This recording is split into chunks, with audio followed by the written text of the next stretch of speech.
মুকেশজি, মুকেশজি, সর্বনাশ হয়ে গেছে। আমার খামারের কয়েকটা মুরগি কেমন যেন ঝিমুচ্ছে, গায়ে গুটি গুটি কি সব বেরিয়েছে। আজকে সকালেও দুটো মরে পড়েছিল, আমি সকাল থেকে দেখছি। আরো কয়েকটার অবস্থা ভালো না। মরেছে তো মরেছে, তাতে এত চিন্তা করবার কি আছে? দুটো মুরগি তো মরতেই পারে। তুই তো আর গরিব নোস রতন, আর দুটো মুরগি মরেছে বলে তুই গরিব হয়েও যাবি না। তাহলে এত ভয় পাচ্ছিস কেন? না না, আপনি বুঝছেন না, এটা সাধারণ মরা নয়, এ হলো মরক। আমি এই ব্যবসায় 25 বছর আছি, আমি চিনি এই রোগ। একবার ধরলে গা উজাড় হয়ে যাবে। আর সব থেকে বড় সমস্যা মুরগির চামড়ার রোগটা চামড়া থেকেই ছড়াচ্ছে। আমি নিজেই দেখেছি চামড়ার নিচে কেমন নীলচে রক্ত জমাট বেঁধে আছে। চামড়া থেকে? তার মানে তোকে চামড়া ফেলে দিয়ে মাংস বেচতে হবে, তাতে তো ওজন অনেক কমে যাবে। লাভের গুড় তো পিঁপড়েতে খেয়ে নেবে। তোর তো 7-8 হাজার টাকার ক্ষতি হয়ে যাবে এক সপ্তাহে। সেই কথাই তো বলতে এসেছি। আমার মাথায় একটা বুদ্ধি এসেছে। যদি আপনি একটু সঙ্গ দেন, তাহলে এই লোকসানের দিনেও আমরা একসাথে হাজার হাজার টাকা কামাতে পারি। আপনাকে আপনার ভাগটা ঠিক পৌঁছে দেব। আমি কোনো দিন আপনার সাথে বেইমানি করিনি, সেটা আপনি জানেন নিশ্চয়ই। কি বুদ্ধি খুলে বল। তোর মাথায় তো শয়তানি বুদ্ধি ভালোই খেলে জানি। সে তোর ছোট থেকে দেখছি তুই বড় চালাক। আমরা প্রচার করব চামড়া সমেত মুরগি খেলে নাকি শরীর ভালো থাকে। হাজার রোগের মহা ঔষধ এই জিনিস। আর এই মরকের কথাটা আমরা চেপে যাব। মানুষ যখন জানবে মোড়ল নিজে বলেছে, তখন সবাই বিশ্বাস করবে। আমাদের ব্যবসাও চলবে আর ওজনও কমবে না। একদিকে মুরগির রোগের খবর চাপা থাকবে, অন্যদিকে আমাদের পকেটও ভারী হবে। হ্যাঁ, বুদ্ধিটা ভালো, কিন্তু মানুষ যদি জেনে যায় তখন তো আমাদের মুখে চুনকালি পড়বে। জানবি কি করে? আপনি মোড়ল, আপনার কথা কে অবিশ্বাস করবে? আর কেউ যদি প্রশ্ন করে, আমরা বলবো এটা পুরনো দিনের টোটকা। হ্যাঁ, বাপ দাদারা এভাবেই খেতেন। এখনকার মানুষ কেউ কিচ্ছু জানে না। ঠিক আছে, কালকে সকালেই পঞ্চায়েত ডাক। তাহলে আমি যা বলবার বলে দেব, তুই শুধু টাকার ব্যবস্থা করে রাখিস। শাসন, কথাটা একদম গোপন থাকবে, কিন্তু তোর বউকেও বলবি না। সেটা নিয়ে আপনি নিশ্চিন্ত থাকুন, আমার মুখ থেকে একটা কথাও বেরোবে না।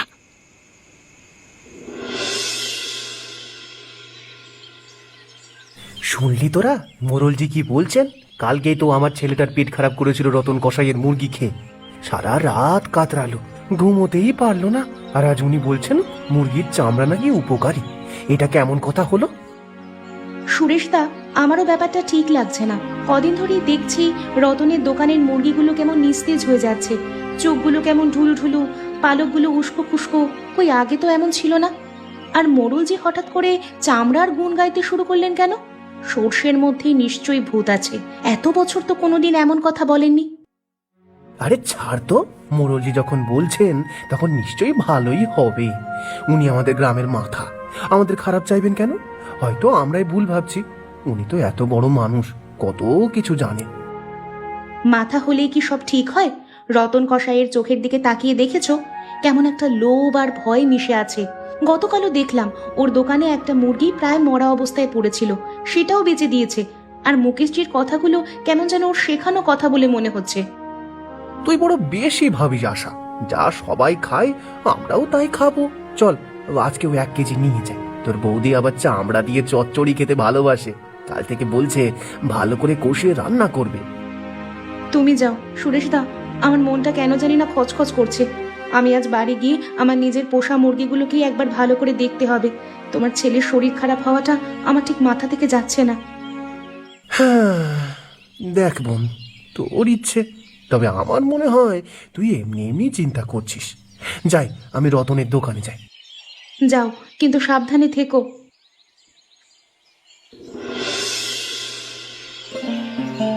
কিরে আশা, একা একা উঠোনে বসে কি এত ভাবছিস?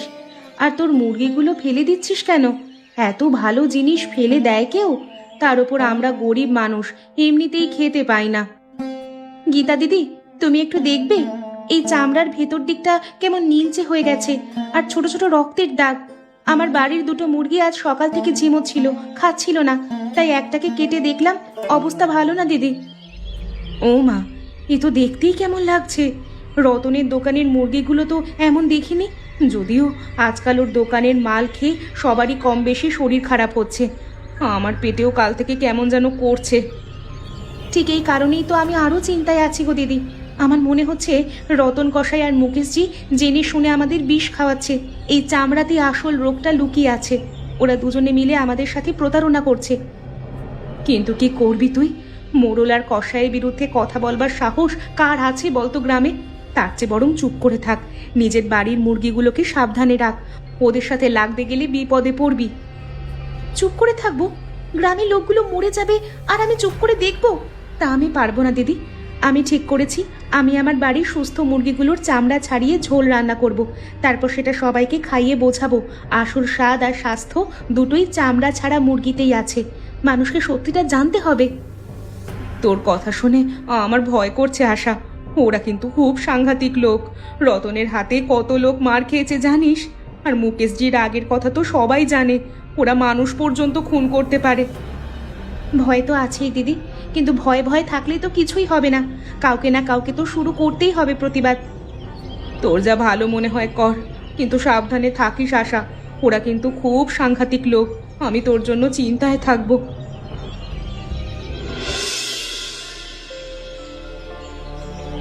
কি রে আশা, তুই আবার কবে থেকে দোকানদারি শুরু করলি?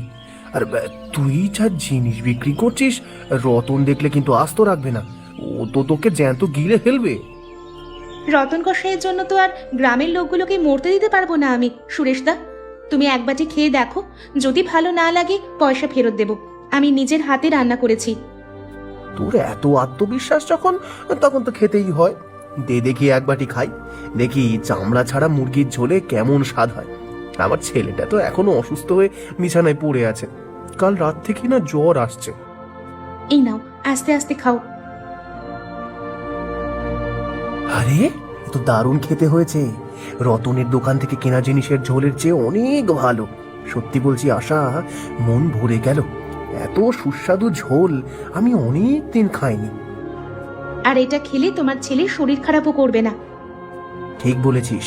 আমাকে এক বাটি ঝোল আর মাংস দিয়ে দেখি। আজ বাড়িতে এটাই খাওয়া হবে। ছেলেকেও একটু খাওয়াবো, দেখি শরীরটা একটু ভালো হয় কিনা। নিশ্চয়ই। আর তুমি অন্যদেরও বলো এখানে এসে চেখে দেখতে। আর শোন, কাল থেকে তোর জন্য খদ্দের আমি নিয়ে আসবো। সবাইকে বলবো তোর এই নতুন দোকানের কথা। এত ভালো জিনিসটা গ্রামের সবার খাওয়া উচিত। আমি নিজে ঘরে ঘরে গিয়ে বলবো। এ কি হচ্ছে এখানে? আমার এত বড় কাঁচা মাংসের দোকান থাকতে সবাই এখানে ভিড় জমেছিস কেন? হ্যাঁ, এই ছুরি, এই তুই কি জাদু করছিস সবাইকে? কি মন্ত্র টন্ত্র করছিস? হ্যাঁ, আমি কোনো জাদু করিনি রতন কাকা। আমি শুধু মানুষকে সত্যিটা বলছি। চামড়া ছাড়া মুরগির মাংস যে বেশি স্বাস্থ্যকর আর সুস্বাদু সেটাই প্রমাণ করছি। মানুষ নিজেই বুঝতে পারছে কোনটা ভালো জিনিস। ও তাই নাকি? তুই ডাক্তার হয়ে গেছিস? ডাক্তার না, আমি বুঝতে পেরে গেছি। আপনি জেনে শুনে সবাইকে বিষ খাওয়াচ্ছেন। এটা মহাপাপ। সুরেশ দাদার ছেলে এখনো বিছানায় পড়ে আছে, সাথে আরো অনেকে। এটা কি আপনি জানেন না? চুপ কর, একদম চুপ কর বলছি। ফের যদি তোকে এই বাজারে দেখেছি তাহলে তোর একদিন কি আমার একদিন হবে। তোর এই দোকান আমি চালিয়ে দেব। মোড়ল বাবু আমার সাথে আছে, আমার কেউ কিচ্ছু করতে পারবে না। তুই কে আমার বিরুদ্ধে দাঁড়াতে আসিস? আপনি যা করার করে নেবেন, কিন্তু আমি আমার কাজ বন্ধ করব না। আজ না হোক কাল গ্রামের লোক ঠিকই বুঝবে। আপনার মুখোশ একদিন খুলে যাবেই। ঠিক আছে, আমিও দেখব তুই কি করতে পারিস আর আমি কি করতে পারি। কি হয়েছে? এত রাতে আবার কিসের জন্য এসেছিস? তোর মুখটা এমন শুকিয়ে গেছে কেন রে? কি হয়েছে বলতো? মুকেশজি, সব শেষ হয়ে গেল। ওই আশা নামের ছুরিটা আমাদের সব পরিকল্পনা ভেস্তে দিচ্ছে। ও চামড়া ছাড়া মুরগি বেচতে শুরু করেছে, আর গ্রামের লোক সব ওর দোকানে ভিড় জমাচ্ছে। আমার বিক্রি আজকে অর্ধেক হয়ে গেছে। আজকে সকাল থেকে মাত্র 2 জন খদ্দের এসছে। একটা বাচ্চা মেয়ে এত কিছু করে ফেললো, আর তুই বসে বসে দেখলি? তোকে না বলেছিলাম সব সামলে নিতে? তুই তো বড় বড় কথা বলতিস, এখন কাজের বেলায় কি হচ্ছে তোরা? আমি কি করব? ওকে ভয় দেখিয়েছি, ধমকেছি, কিন্তু ও শোনবার মেয়েই নয়। উল্টে আমাকেই সবার সামনে চোর সাব্যস্ত করে দিল। বলছে আমি নাকি জেনে শুনে এরকম শয়তানি করেছি আপনার সাথে মিলে। সবার সামনে এত বড় বেজ্জতি হতে আমি কখনো দেখিনি, সেই জন্যই তো আপনার কাছে ছুটে এসেছি। কি বললি? আমার নামে এরকম কথা বলেছে? সেই জন্যই তো আপনার কাছে ছুটে এলাম। ওকে থামাতেই হবে, ও থাকলে আমাদের চলবে না। আপনি শুধু হুকুম দিন, বাকিটা আমি দেখে নেব। আমার কাছে লোক আছে, কাজ হয়ে যাবে। সাপের ফনা তোলবার আগেই তাকে শেষ করে দিতে হয়। ওর সব শেষ করে দে। বুঝেছি মুকেশজি, আপনি ঠিকই বলেছেন। আজকে রাতেই ওর সব অহংকার আমি মাটির সাথে মিশিয়ে দেব। এমন শিক্ষা দেব যাতে আর কোনো দিন ও মাথা তুলে দাঁড়াতে না পারে। কালকে সকালে দেখবেন সব ঠান্ডা হয়ে গেছে। শুধু দেখিস কেউ যেন জানতে না পারে, সাবধানে করিস। সেটা নিয়ে আপনি চিন্তা করবেন না, আমি সব বুঝে নেব ভালো করে।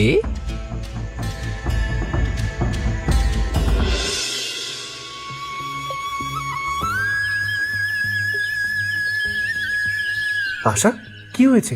তুই ঠিক আছিস তো? তোর কোনো আঘাত লাগেনি তো? কি করে হলো এসব? কে করলো এটা? আমি ঠিক আছে সুরেশদা। কাল রাতে যখন সবাই ঘুমিয়ে পড়েছিল, তখন কেউ বাইরে থেকে দরজা বন্ধ করে আগুন লাগিয়ে দিয়েছিল। কোনো মতে জানলা ভেঙে বেরিয়েছি, কিন্তু আমার সব শেষ হয়ে গেল গো। আমি জানি এটা কার কাজ। ওই শয়তান রতন কষাই ছাড়া আর কেউ এটা করতে পারে না। কাল বাজারে তোকেই তো ও হুমকি দিচ্ছিল। ওর এত বড় সাহস! হ্যাঁ, ওকে আমি ছাড়বো না। শুধু ও একা নয় গো সুরেশদা, এর পেছনে মুকেশজিরও হাত আছে।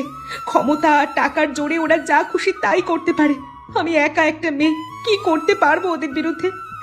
আমার সব স্বপ্ন আজই ছাই হয়ে গেল। আমার আর কিছুই রইল না। না আশা, তুই একা নোস। আমি আছি তোর সাথে। আজ থেকে তোর লড়াইটা আমারও লড়াই। আমি গ্রামের প্রত্যেকটা ঘরে যাব, সবাইকে বলবো এই অন্যায়ের কথা। দেখে সত্যিটা কতদিন চাপা থাকে। কিন্তু কে বিশ্বাস করবে আমাদের কথা? সবাই তো মোড়লকেই ঠিক বলে মানে। ওর কথাই তো সবার কাছে শেষ কথা। তুই নিজের উপর থেকে ভরসা হারাস না, দেখবি একদিন সব ঠিক হয়ে যাবে। এখন চল আমার সাথে, আমার বাড়ি চল।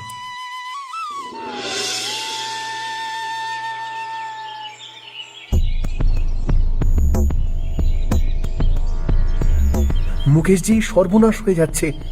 গ্রামের ঘরে ঘরে মানুষ অসুস্থ হয়ে পড়ছে। কাল রাতে হারুপাড়ের ছোট ছেলেটা মারা গেছে। সারা রাত বমি আর পায়খানা করে শেষ হয়ে গেল। চোখের সামনে ওইটুকু ছেলেটা। ডাক্তার বলছিল খাবারে বিষক্রিয়া হয়েছে। মাত্র 5 বছরের ছেলে ছিল বাবু। খবর পেয়েছি। ওপরওয়ালার ইচ্ছা কে আটকাতে পারে? মরক লাগলে ওরকম 2-1 তো যাবেই। এতে এত হইচই করবার কি আছে? মানুষ তো মরবেই। আর চাষার ঘরের 1-2 ছেলে মরলে আমার কাছ থেকে 10-20 টাকা নিয়ে গিয়ে দিবি। ওদের জীবনের দাম ওর থেকে বেশি কিছু নয়। এমনিতেই তো বেঁচে থাকলে আমার পা চেটে বাঁচতে হতো। যা এখন যা। কি বলছেন আপনি এইসব কথা? তার মানে উপরওয়ালার ইচ্ছা নাকি আপনাদের ইচ্ছা? গ্রামের সবাই বলছে রতনের দোকানের জিনিস খাবার পর থেকেই এই অবস্থা হয়েছে। আশার বাড়িটা কে পুড়িয়েছে সেটাও সবাই কানাঘুষো করছে। আপনি কিছু জানেন না বলতে চান? সুরেশ, তুই আমার মুখের উপর কথা বলছিস। বেশি বাড়াবাড়ি করিস না। কার বাড়ি পুড়েছে, কে মরেছে সেটা পঞ্চায়েত দেখবে, আমি না। তুই নিজের চরকায় তেল দে। তোকে এত কথা বলতে কে বলেছে? চরকায় তেলই তো দিচ্ছি মুকেশজি। সময় আছে, আপনি এখনো সত্যিটা স্বীকার করুন আর রতন কসাইকে আটকান, নইলে এই আগুন পুরো গ্রামকে জ্বালিয়ে দেবে। আর সেই আগুন আপনাকেও বাঁচতে দেবে না। যা অনেক জ্ঞান দিয়েছিস, এখন যা এখান থেকে। রতন কোনো অন্যায় করেনি। আর ওই আশার মতো সামান্য একটা মেয়ের জন্য এত দরদ কিসের তোর? ভাগ এখান থেকে, ভাগ। আজ যাচ্ছি, কিন্তু মনে রাখবেন এর জন্য একদিন আপনাকে চরম মূল্য দিতে হবে।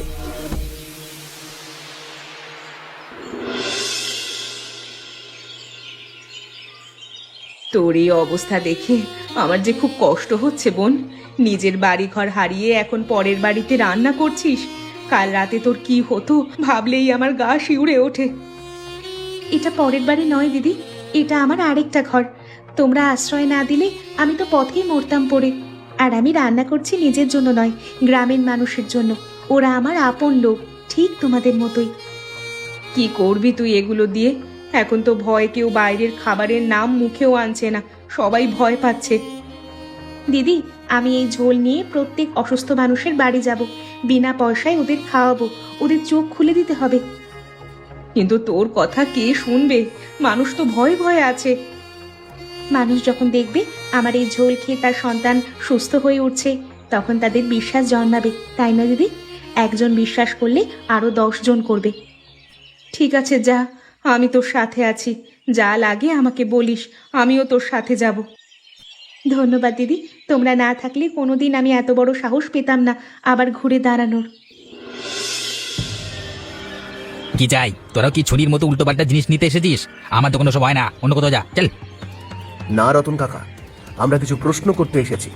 আমার কাকা, পাশের বাড়ির হরি সবাই তোমার দোকানের মাল খেয়ে হাসপাতালে। হারুর ছেলেটা তো মরেই গেল। তোমার কি একটুও লজ্জা করছে না? একটা ছোট্ট শিশু মারা গেল, তারপরেও। আমি কি করব? মরক লেগেছে, আমি কি করতে পারি? আমি তোদের জোর করে কিছু খাওয়াচ্ছি না, তোরা নিজেরাই এসে কিনে নিয়ে যাচ্ছিস। মরক লাগেনি, তুমি মরক লাগিয়েছ। তুমি আর মোড়ল মিলে এই গ্রামটাকে শ্মশান বানাতে চলেছ। টাকার জন্য এত নিচে নামতে পারলে? ছি! ছোট ছোট শিশুদের জীবন নিয়ে খেলছো টাকার লোভে। শয়তান কসাই, আমাদের টাকা আমাদের জীবন ফেরত দে শালা। দেখ, গোলমাল করিস না বলছি। মোড়লজিকে ডাকবো কিন্তু, উনি এলে তোদের সব কটাকে জেলে পুরে ঠান্ডা করে দেবে। তোদের এত সাহস! ডাকো তোমার মোড়লজিকে। আজ হয় এর শেষ, না হয় আমাদের শেষ দেখে তবে ছাড়বো। আমরা আমাদের ছেলে মেয়েদের তোমাদের লোভের কারণে মরতে দেব না। চলো সবাই, ওকে ধরো। কি হয়েছে? তোদের এত সাহস কি করে হলো? আমার বাড়ি ঘেরাও করেছিস। আমি পুলিশে খবর দেব, তোদের সবাইকে জেলে ভরে মার খাওয়াবো। পুলিশ তো আসবেই মোড়লজি, তবে আমাদের নয়, তোমাকে ধরতে। তার আগে আমাদের কথার জবাব দাও একটা। তুমি শয়তান জেনে শুনে রতনকে কসাইকে রোগওয়ালা মুরগি বেচতে দিয়েছো কেন? কত টাকা খেয়েছো তার বদলে? সত্যি কথা বলো। বাজে কথা বলবি না সুরেশ, আমি কোনো টাকা খাইনি। আমি তোদের ভালোর জন্যই বলেছিলাম। আমি এই গ্রামের মোড়ল, তোদের ভালো ছাড়া আমি আর কি চাইবো? ভালো? তোমার ভালোর জন্য আজ গ্রামটা উজাড় হতে বসেছে। আশার ঘর পুড়িয়ে দিয়েছো, কারণ ও সত্যিটা সামনে এনেছিল। আর কত মিথ্যে বলবে? হ্যাঁ, হারুর ছেলেটা মরে গেছে। আমি কিচ্ছু জানি না। যা করেছে সব রতন করেছে। আমি ওকে অনেকবার বারণ করেছিলাম, আমি নির্দোষ। বাহ, কি সুন্দর কথা! এতদিন ওর সাথে বসে টাকার ভাগ নিয়েছো, আর আজ বিপদ দেখে ওকে চিনতেই পারছো না? তোমার মতো মোড়ল আমাদের দরকার নেই। এই মুহূর্তে গ্রাম ছেড়ে চলে যাও, নইলে ভালো হবে না। আমি কোথাও যাব না। তোরা আমার কি করতে পারিস দেখি। আমি মুকেশ, এই গ্রামের মোড়ল। এই লোকটা ভালো কথা শুনবে না, একে শাস্তি দিতেই হবে। চলো সবাই। মার বেটাকে, মার শালাকে, মার। মার মার মার, দেখি মার। কি ব্যাপার, আজকেও কি সব মাংস শেষ হয়ে গেল নাকি? আমার জন্য একটু রেখেছিস তো, নাকি আবার খালি হাতে ফিরতে হবে? আরে সুরেশ ভাই, এসো এসো। তোমার জন্য রাখবো না তা কি হয়? তুমি তো আমার প্রথম খদ্দের। সেই প্রথম দিনের কথা মনে আছে তো? বসো, গরম গরম ঝোল দিচ্ছি। আজ বিশেষ রান্না করেছি। সত্যি ভাবা যায় না, 1 বছর আগে এই গ্রামটা কেমন ছিল আর আজ কেমন। মুকেশজিকে গ্রাম থেকে তাড়ানোর পর আর কোনো সমস্যা হয়নি। সবাই এখন তোর এই চামড়া ছাড়া ঝোলের ভক্ত হয়ে গেছে। পাশের গ্রাম থেকেও লোক আসছে। তোর নাম বড় শহর পর্যন্ত ছড়িয়ে গেছে। সবই তোমাদের জন্য হয়েছে সুরেশদা। তোমরা পাশে না দাঁড়ালে আমি তো সেই বাড়ি পোড়ানোর পরেই মরে পড়ে থাকতাম। তোমরা আমাকে উঠে দাঁড় করিয়েছ। তোমরা আর এই গ্রামের মানুষরা আমার পাশে না থাকলে কোনোদিন আমি ঘুরে দাঁড়াতে পারতাম না। আরে না, আসল সাহস তো তুই দেখিয়েছিলি। তুই আমাদের চোখ খুলে দিয়েছিস, শিখিয়েছিস অন্যায়ের সাথে আপোষ করতে নেই। যাই হোক, পঞ্চায়েত থেকে তোর দোকানের জন্য যে টাকাটা দিয়েছে, তার জন্য তুই দোকানটা আরো বড় করতে পারবি। আর এই সুযোগে পাশের জায়গাটা কিনে নে, বুঝলি? নিশ্চয়ই করবো সুরেশ দাদা। তোমরা পাশে আছো বলেই তো আবার নতুন করে সাহস পেয়েছি। এটাই হচ্ছে আসল কথা। যে কোনো বিপদ হলে এইভাবেই সবাইকে পাশে এসে একসাথে দাঁড়াতে হয়, না হলে সবার একসাথে ক্ষতি হয়। কেউ কাউকে আটকাতে পারে না।